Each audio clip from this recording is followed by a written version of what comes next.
La matinale d'Europe 1. Nikos Aliagas. Et à 7h11, on retrouve Nicolas Barré, Nikos, pour l'édito Écho. Et oui, Nicolas Barré, le directeur de la rédaction du journal Les Échos. Je me suis occupé de Canteloup hier, il vous a un peu brocardé. Il vous a défendu bec et ongle. Voilà. Pour la première fois dans l'histoire de l'Union européenne, Nicolas, Bruxelles a rejeté hier le budget de l'Italie. Ça n'est pas rien. Et ce bras de fer avec Rome pourrait déboucher sur des sanctions financières graves. Oui, c'est un engrenage vraiment mortifère pour l'Italie et pour la zone euro. En menaçant l'Italie, Bruxelles risque de fragiliser encore plus le pays et on peut déjà écrire la suite.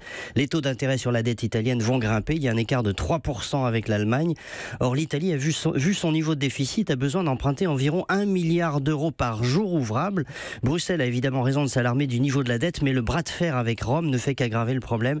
C'est comme si on n'avait rien compris de la crise grecque. On regarde les comptes du pays et on oublie tout le reste. Qu'est-ce que ça veut dire concrètement ? La réalité de ce pays, c'est que c'est un pays qui n'a toujours pas retrouvé son niveau de richesse par habitant d'avant la crise de 2008. Donc les Italiens se sont appauvris en 10 ans. C'est un pays où le système financier est fragilisé.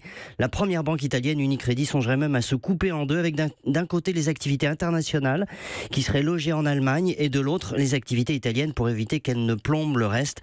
On connaît trop bien la suite du film. Les investisseurs perdent confiance, les taux financiers se resserrent et à la fin, la Banque Centrale Européenne arrive comme la cavalerie dans les westerns pour éviter une crise générale dans toute la zone euro. Mais fondamentalement, ça ne change rien et ça laisse un pays encore plus endetté, toujours sur le chemin de la paupérisation et encore plus sensible aux sirènes des extrêmes. Et quand c'est pas la Banque Centrale Européenne qui arrive, c'est le FMI. Et là, c'est encore plus compliqué après. Là, c'est plus compliqué.